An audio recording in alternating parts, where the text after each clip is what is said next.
Kita punya trauma, entah itu fiktif, entah nyata, entah apalah. Kita punya trauma kasus Siti Jenar. Orang yang mendalami la ilaha illallah secara intensif, ya, entah itu disebut kalimat sodo, bosuluk, boseloko, mbah kono pokoknya. Orang yang memahami la ilaha illallah secara intensif, itu pasti menuju ilmu hakikat. Dan menuju ilmu hakikat pasti ngalami hakikat yang khoyali. Ini rungokno tenan iki. Hakikat yang nopo? Khoyali. Dan hakikat yang khoyali ini mulai menipu. Ya, kalau sudah begitu ruwet. Misalnya ngeten nggih. Ketika kula maca nggih diskusi ini utai perdebatannya Kalijaga mbek Siti Jenar.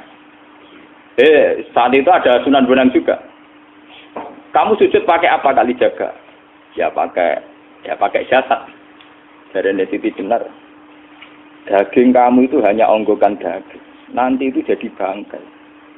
Dan setelah jadi bangkai itu habis. Kamu nanti ditulis Tuhan tidak termasuk yang sujud. Kebuat yang mbok sujud itu sebentar. Mikir kan juga. Rugi ke sujud mbek bathuk mbek tangan. Jasadem sampean kuntek. Ora ana sing crita kowe nak sujud mergo jasad itu mau sampean dadi bang. Lah nek ngono sujud ning hakikat ora usah bathuk, ora usah tangan, ora usah sikil, yo rohem iku lho kon sujud mbek pangeran. Nak sujud mbek fisik ku rugi wong fisik sampean. Mikir kali itu. Orang bolak-balik kali Joko itu mantan wali preman terus jadi debat pusing. Siti Jenar tahu belajar tak tahu menang Irak. Yang jelas yang mulang gak sadar mau orang menangis. Wah, ini menjadi perdebatan. Sehingga keyakinannya kayak Siti Jenar, la ilaha illallah itu ya wahdatul wujud itu innalillahi wa inna ilaihi. Selama ini kalau orang syariat misalnya, orang syariat itu kalau ada orang mati, misalnya Kak Ruhin mati, ini aku kan muni innalillahi wa inna ilaihi raji'un, saiki Ruhin wis mati. Mati itu balik ning penge. Itu cara wong hakikat kan salah besar. Orang mati itu tidak ada, cara ilmu hakikat dan orang mati itu tidak ada. Roh ini tersiksa di alam fisik. Jadi ruh ini tersiksa di alam fisik. Karena ketemu ning jasate ruh. Tersiksa dulu. Akhirnya apa mangane kudu kerja piring Jepang tersiksa roh. Asal roti memang tersiksa. Misalnya kiai pemangan adalah kudu pidato 2 jam bareng tersiksa. Roh kenapa? Tersiksa. Mergo roh ora buta mangan, ora buta ngombe, tapi gara-gara melok fisik. Paham ya? Lho ini tenang dia ketawarai ya bener. Lah kula boten. Sampeyan bejo lho guru waras maksudnya nggih. Artinya waras secara akademik karena ada referensi, ada marojek, nggih. Waras secara hakikat. Kula niku mau merasake sampean wis ilmu hakikat. Artinya saya juga ngalami ilmu hakikat. Lan ketika sing aran hikam, wong ora tau mukasafah ora usah jadi ulama. Entah sekian detik ulama itu harus pernah mukasafah. Biar merasakan ilmu nopo aja. Tapi ilmu hakikat itu bisa dilogikakan sebelum sampai secara musyahadah. Paling enggak bisa sampai secara logika. Manusia itu mulai Nabi Adam sampai sekarang itu kan punya roh. Dan roh itu tidak makhluk. Ya, roh itu tidak makhluk. Ketika roh itu diletakkan di jasad, dia itu tersiksa. Karena ketika dia ke jasad fisik, itu namanya mengalami keterpisahan dengan yang abadi. Dia ini ning jasad fisik, tersiksa. Karena dia harus di alam yang kasat mata, alam mulki. Tersiksa. Ketika dia tersiksa, melok ruhin, akhirnya dia mangan kangelan, akhirnya lesu mangan. Padahal roh gak butuh mangan, perlu dicatat, roh gak butuh. Ya ora butuh gunung kidul barang kan ora butuh rapi. Paham kan? Ya ora butuh putus cinta, ora butuh pegatan, ora butuh macam-macam. Paham?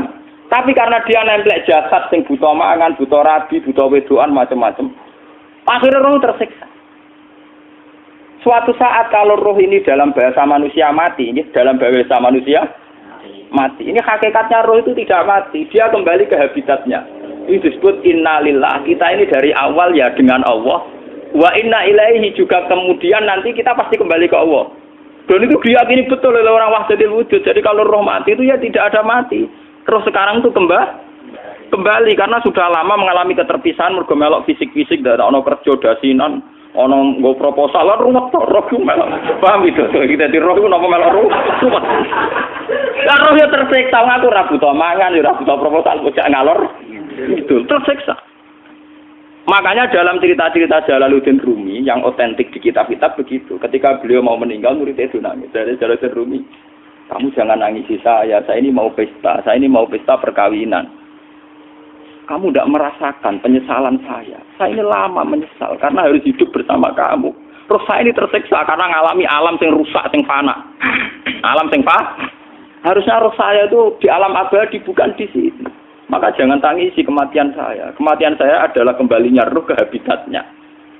Semenjak itu kematian dianggap malam perkawinan. Karena roh kembali. Walhasil ngene iku cara ilmu tasawuf bahasa Arab jenenge wahdatul wujud, kena Jawa Yogya Solo keadaan iku jenenge manunggaling kawula. Mergo sing rawan ngono rugen, Pak. Nek iki tak terangno detail. Dadi bathuk mesti iki buku sujud kan niku sampeyan ilang. Dadi seksine ora ono cara teorine sinten Siti? Rugi kowe. Jadi ya gento. Kali siapa mantan preman jak debat terus kowe ora ngono mbok terus tak pateni kowe. Lah debat ilmiah ra iso. Premane kumat. Ya ta preman jak debat ilmiah. Ngono ku model. Kali Joko yo ora salah, dhisik sing dina Umar nggih ngoten. Umar sahabat top, lha sik debat atau milih patenane ya Rasulullah. Gak iso dene cek ilmiah. Mantar preman pasar rukat terus dadi sahabat top. Debat yang milih mate. Ada wonten cerita wong Yahudi njaluk keputusan Nabi. Bareng wis diputusno Nabi cek mamang. Ndak tenang keputusane ngono dalam sengketa duniawi. Bariku takok ya Ali. Ya Ali, aku mau sowan ning Nabi Muhammad. Dikai keputusan tapi mamang cara kowe pilih. Sampai Ali dikai keputusan persis kanjeng Nabi. Cek mamang neh takok Umar. Takok Umar aku mau sing Muhammad, ning Ali dikai keputusan kok mamang, Mar. Cara kowe piye? Urusan dunya. Enteni iki. Entah dia melepuh buat apa? Uang diputus Nabi ora marah. Buat mati. Awe. Mereka mantan apa? Cara mantan intelektual atau intelektual kan ya wajar nggak uji kok percaya Nabi. Ya, kan bareng cara Ali sederhana. Gak percaya wis kandhani. Ora mesti cara Ali kan. Lah ora apa patene. Ya wajar wong Yahudi kok percaya Nabi, nek percaya ora situ Yahudi Muslim. Lah Ali situ Gus Dur. Lah Gus Dur ra beda piye tenang. Ali nyen ngoten watake ngoten. Nasibe padha. Ali itu ilmuwan yang jadi presiden gak sukses. Sing niru Gus Dur. Mergo ning dinggo nek wong pinter mimpin ra sukses. Wong pinter gampang maklumi. Lah misalnya kita jadi kiai wong pinter. Pak Yai santri ini pacaran. Maksud itu jangan langsung cawe itu. Wah, ruwet. Terus malah dalil zinalina subuh syahwat minan. Piye pondok tanpa pelaturan. Paham ya? Ruwet dah. Mulane aja geman, iki kiai pinter teman-teman aja geman. Sing biasa wae ana syariate sithik-sithik. Sing kamane ana santri pacaran tersinggung, ana santri nakal tersinggung. Sing ana rasane lha donya ana napa? Nek guru kula nu urusan ilmu semi hakikat. Mon gitu. Sehingga kayak Siti Jenar, cara pandang Siti Jenar itu masuk betul ning gone pemikiran para santrinya. Kados Ki Ageng Pengging, siapa masuk betul karena masuk akal. Cara mereka napa? Betapa tidak ada artinya fisik ini. Nah, kalau semua fisik ini tidak ada artinya, kemudian yang ada artinya itu roh, perjalanan apa? Perjalanan roh, sehingga diartikan inna lillah wa inna ilaihi raji'un. Inna sholati wa nusuki wa mahyaya wa mamati ku lillah. Lah kemudian sekarang sampean tak tanya misalnya, ini latihan ilmu hakikat. Wa mahyaya lan penguripan ingsun. Kalau ingsun artinya fisik atau jasad, itu keliru besar karena jasad tidak pernah hidup. Yang hidup itu roh. Paham ya? Sekarang artinya wama mati itu apa? Kematian ingsun. Kalau roh itu tidak pernah mati, berarti kematian roh adalah keterpisahan dengan yang agung atau yang abadi. Dan semuanya itu lillahi rabbil alamin. Sehingga mereka mengatakan kematian itu satu pesta. Mulane kados Bilal ditakoki, ya Bilal, ketika murid-muridnya nangis bergape mati, Bilal ge seneng ae. Godan nalqal akhibah Muhammad dan wa khisbah. Ya nak mati malah seneng kok ketemu kekasihku. Sebab itu kematian tidak pernah jadi problem bagi mereka sing soleh, sing menembus ilmu hakikat. Paham? Tapi ilmu hakikat kayak ini itu yang diyakini Siti Jenar, diyakini Jalaluddin Rumi, diyakini para wali-wali wahdatul wujud. Dulu Syekh Husain sinten Al-Halal. Itu kemudian melahirkan prahara syariat. Prahara apa? Syariat. Sebab itu Wali Songo, oke Siti Jenar benar dalam filosofinya, tapi harus dibunuh. Karena menjadi prahara syariat. Sama dengan yang dikatakan Nabi itu benar, tapi menjadi prahara syariat. Akhirnya disomasi oleh Umar radhiyallahu anhu. Jadi sebetulnya sama, pola-pola ceritanya sama. Intinya sebuah ilmu hakikat harus dikawal napa? Syariat. Nggih kula bolak-balik, contoh paling gampang wit pisang. Wong nak mangan gedang kulitnya tetap dibuang. Tapi umpama gedang dari awal ora usah kulit, ra sido dadi gedang. Paham nggih? Meskipun kon ape dipangan ya dibuang. Tapi kita tidak bisa membayangkan pisang dari awal tanpa napa? Mbah kekeringan, mbah bosok, mbah ra sido dadi napa? Pisang. Terus pentingnya syariat lagi begini, gitu. Malah penting ngaji wali-wali syariat yang pinter kados Sunan Kudus, kados Sunan Bonang. Andai kan tidak ada syariat itu dunia pun mesti rusak. Contoh paling gampang masalah pornografi, porno aksi. Jadi jenar aja omongi ngono ibu ngakak-ngakak deh. Dari pangeran wis pirsa, kowe nek klambi pangeran ora tentora ya ora usah klambenan. Wong ora ana gunane. Kalau yang paling penting itu nazarullah, kenapa kowe klambenan barang? Wong kowe klambenan ora pangeran tetep pirsa. Nyatane si jenar nak mulang nggih coba klambenan lah intine napa? Dinya ada nabi Sunan Bonang. Nah, aku percaya kabeh nazarullah, ora usah napa? Klambenan. Tetapi teori ora usah klambenan iki dinggo tenan. Mulane nek pas do wiridan aliran sesat, ciri utama. Kira klambenan tenan. Lah ruwet to. Lho iki tenan iki cerita. Iki pentingnya ngaji nggih. Ben sampean ngerti variasi riwayat, kemudian kita orang syariat harus kayak apa, kemudian kenapa menjadi aliran wahdatil wujud. Lah terus kita ini kan orang syariat. Memang kelemahan orang syariat itu akeh kok sampean-sampean siji mesti ra kramat. Modele ora di duwe bingung, ruwet. Urip wong syariat lho apa? Dineng bojo wedi, dineng tangga wedi, pengaruhe menurun. Pancen orang syariat itu banyak kriminal tauhidnya itu memang jelas. Malah kiai-kiai fikih nak ketemu kiai-kiai sing setengah jadah wedi mergo iso nebak atine. Ndekne meriang langsung. Sing kiai ora tau salat keramat padahal ngambungan wong. Sing dina salat pas waktu kok ora tau keramat. Wong ape buah utang tanggane keramat apane? Sing kono ngawur-ngawur sowan pirang. Meriang mulai wong syariat ngadepi wong hakikat napa? Mulane jogeman dadi wong syariat sing ngene iku bahaya. Nah kula mboten ngarah. Sampai dadi wong syariat sing ra keramat. Bahaya sekali itu bagi perjalanan agama. Kalau sering ketemu kiai-kiai yang terkenal keramat di Juwaduk tiang-tiang hakikat.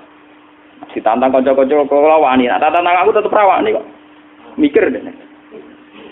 Karena orang yang sama-sama ke jalur hakikat tetap punya alamat, tetap wonten simahum fi wujuhi min asaris sujud. Cara pandangnya mesti sama.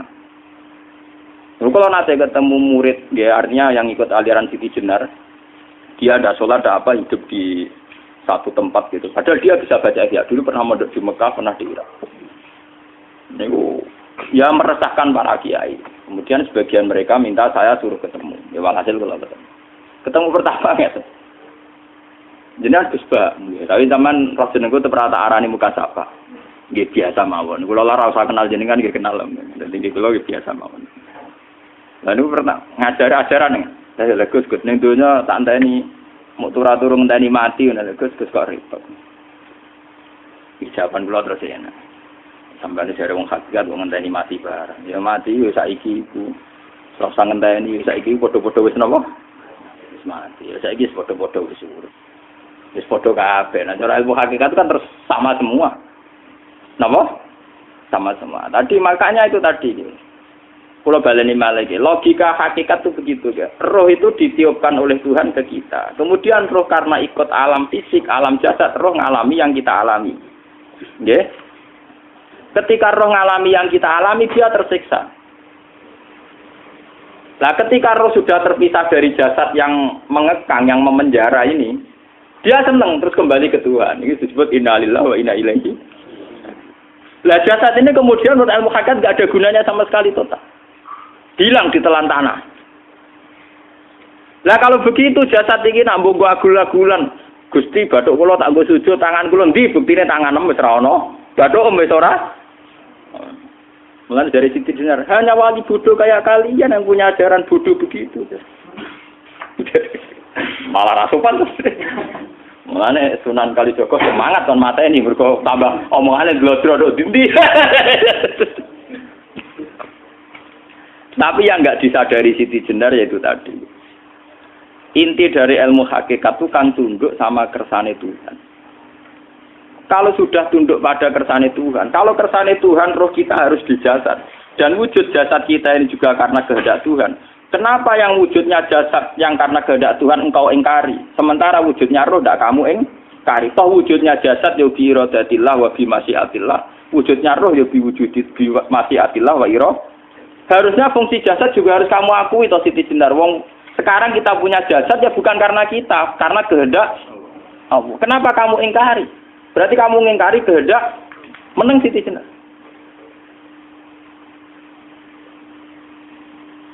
Makanya hakikat yang pertama saya itu pasti khayal. Lah Siti Jenar itu hakikatnya baru yang sampai khayal itu. Jika dia tersesat. Sebetulnya kalau sudah hakikat beneran itu tidak perlu khayal begitu. Artinya tidak perlu khayal jasad kita sing senajan ora ana gunane ini. Tetap piye wae wujudnya karena kehendak Allah. Juga kita harus terima.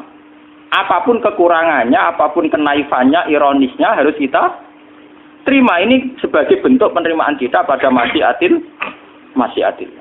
Begitu juga keadaan roh kita sebagai penerimaan atas masyiatil. Meskipun ada teori-teori roh yang lebih valid. Lebih valid misalnya begini. Kanjeng Nabi itu suatu saat ininya terputus karena perang Uhud. Itu Kanjeng Nabi dolanan drijine ini. Napa cara niki napa jari jemarine Nabi putus. Iki dolanan. Jadi Nabi sendiri kadang sering ngajarkan ilmu hakikat. Hal lagi illa usbun udmiyat wa fi sabilillahi ma lafitu. Kowe ora trimo fisik, bentuk fisik jari jemari sing ditebir berdarah. Tapi nak kowe wis fi sabilillah ayo wis balik ning habitatem. Sehingga kenapa para sahabat itu ketika dicincang, ketika putus tangannya, putus kakinya, sahabat yang usul ke ilmu hakikat itu malah senang. Karena jasad kita ini kan ila sabilillah menuju jalan Tuhan. Sekali dia sudah terluka fisabilillah itu sudah menemukan formatnya. Cara teori Cina sudah menemukan formasinya. Paham gitu? Orang kok malah ngeluh itu berarti goblok kena ngeluh. Paham tak? Paham kenapa? Jadi, makanya Nabi ngertikan ya itu sudah ketemu formatnya. Ketika rohnya para syuhada nanti kembali ke Tuhan, ya ketemu formatnya lagi. Itu disebut wala taqulu lima yuqtalu fi sabilillahi amma. Dia tidak mati sesuai formasi awal, yaitu roh kembali ke Tuhan dan jasad ikut mengawal. Nah itu Nabi kadang ya pakai ilmu hakikat begitu. Mulane kula bolak-balik matur, kula niku nggih mulai umur 20 tahun napa pinten. Kula asline nggih gadah penyakit dan ekstrim penyakit saya. Sampai saat ini kalau nak ngobatno ndak lebih 50%, karena saya tetap berpikir. Misalnya cara syariat kan berubah, tapi cara hakikat apa betul keberadaan saya di alam ini penting. Sehingga aku kepengen urip tak bela-belani ngantekan ratusan juta. Jangan-jangan penting mati ikuti bang uripku. Lah nak ngono lha apa tak bela-belani? Entek ratusan juta. Jadi misalnya kita berobat ya mau ya dari nabi kan berobat ya berobat. Pokoknya kita Islam masih mau gerutu kadang orang paham. Sekali kamu mengamati dengan sisi hakikat, coba sekarang sampean pikir, coba sekarang nggak pakai logika hakikat, pakai logika syariat saja. Saya ini misalnya asetnya 10 juta, misalnya, saya punya aset 10 juta. Tapi misalnya aku rugi nawan atau dipengaruhi di masa depan sama nih, kalau pulau kan sangane cara teori di masa. Misalnya kula ruhin, artinya kere di duit 10 juta aset. Tujuan saya sembuh kan supaya aku iso sembuh sehat, engkau iso kerja untuk anak.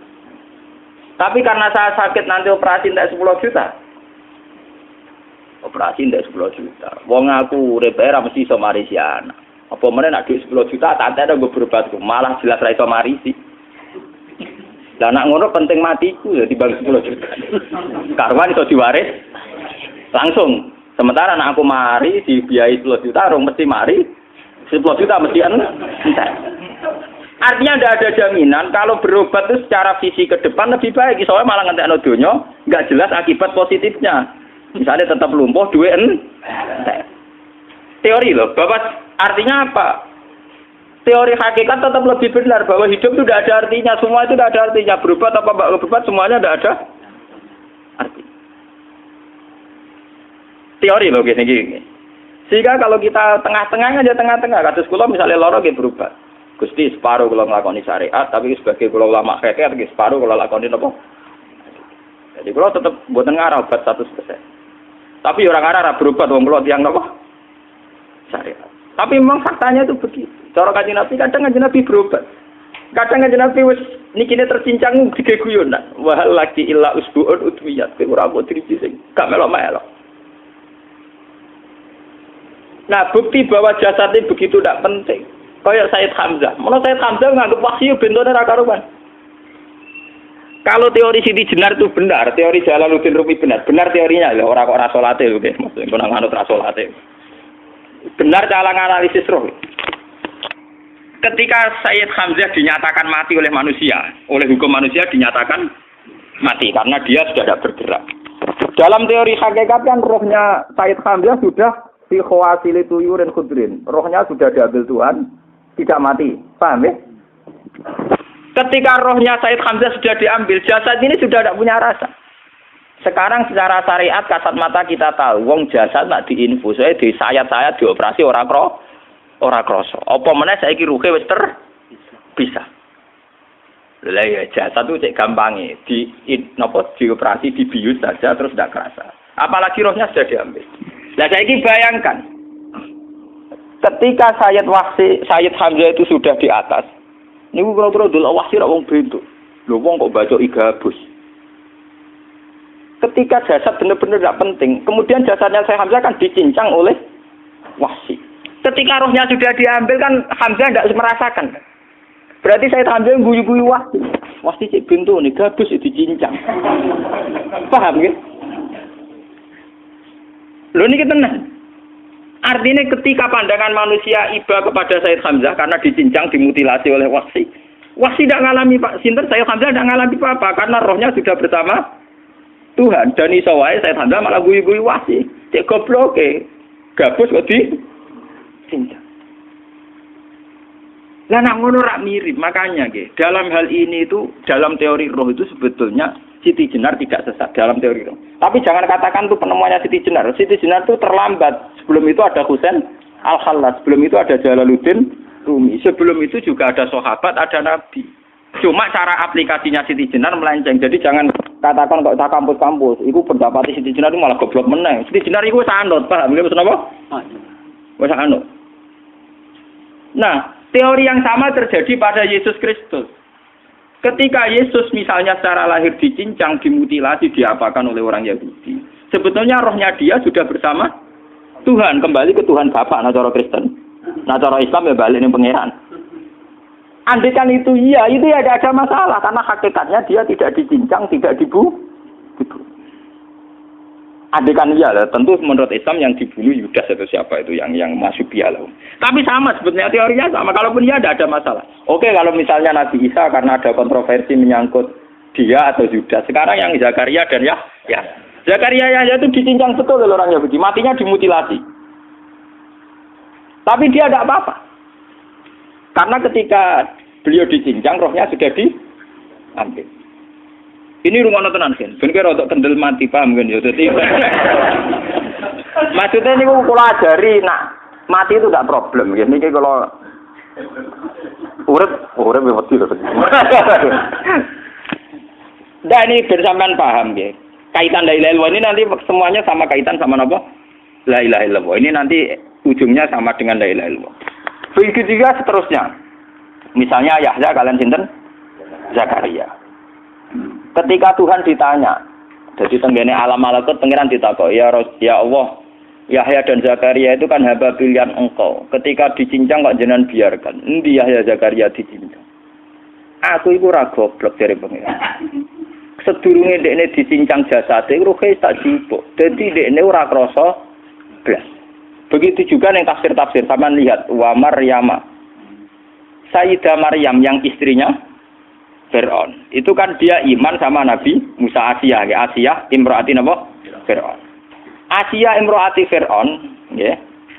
Itu kan dihukum oleh Fir'aun. Ketika mau ditumpahi napa? Batu besar. Iku Allah ketika di pangeran, ya malaikal mauti, cepat ambil rohnya sebelum dihunjami batu besar. Terus rohnya diambil. Sebab itu dalam hukum Tuhan, Tuhan itu tidak merasa bahwa Tuhan membiarkan Asiyah, membiarkan Hamzah, membiarkan Yahya, membiarkan Zakaria. Dalam hukum Tuhan, semua orang ini roh-roh terhormat. Akhirnya nak anggo teori iki sing nyincang malah goblok, wong gabus goblok cincang ngono lho. Nak anggo teori iki malah berbalik, sing goblok sing nyincang. Paham ya? Yo ora kok sesuai sampean kiaskan saja. Wong dibius wae disayat-sayat gak krasa. Kaya apa nak ruhe bener-bener wis tercabut terpisah. Rasane ning ndi? Iku sing disebut wala taqulu limayuk talu fi sabilillah napa? Lah kemudian roh ini kemana? Nah, roh itu sudah menyatu dengan kalimat tauhid. Mesti roh itu bersaksi la ilaha illallah. Itu sing disebut ning alam roh ketika Allah tanya alastu birabbikum mesti qalu bala. Mesti mereka jawabnya apa? Bala. Karena alam roh tentu lebih mudah bersaksi akan keberhadiran dan keeksistensi Tuhan Allah Subhanahu wa taala. Paham ya ini zaman penting. Nah, ketika kalimat tauhid sudah menyatu kayak begini, itu mesti kalimat tauhid sing mesti langsung untuk swarga. Itu dimaksud Nabi mustaiqinan biha qalbu mukhlishon biha qalbu. Ati itu qalbu kan nggak bisa kamu artikan jantung atau liver kayak teori modern sekarang. Misalnya qalbun itu apa? Jadi kiai qalbun itu jantung. Nak ngono beda mek liver. Lah nek liver apa kabidun niku akal-akalan aja padha ora paham. Bahasa kolbun, fikrun, aklun itu sesuatu yang misteri. Roh ini kemudian dengan kalimat tauhid sudah menyatu disebut mukhlishon biha kolbu. Ada tingkat kemurnian hubungan roh dengan kalimat tauhid. Lah kalau begitu pasti dakhalal jannah. Karena tidak mungkin kalimat tauhid kok di neraka. Lah ini ngomong masalah-masalah hakikat. Wong sing gak tahu petualangan hakikat, momene sing sering bingung bakas duit, bayar kredit, utang jatuh tempo, ora usah melok mikir, utek wis entek go mikir duit.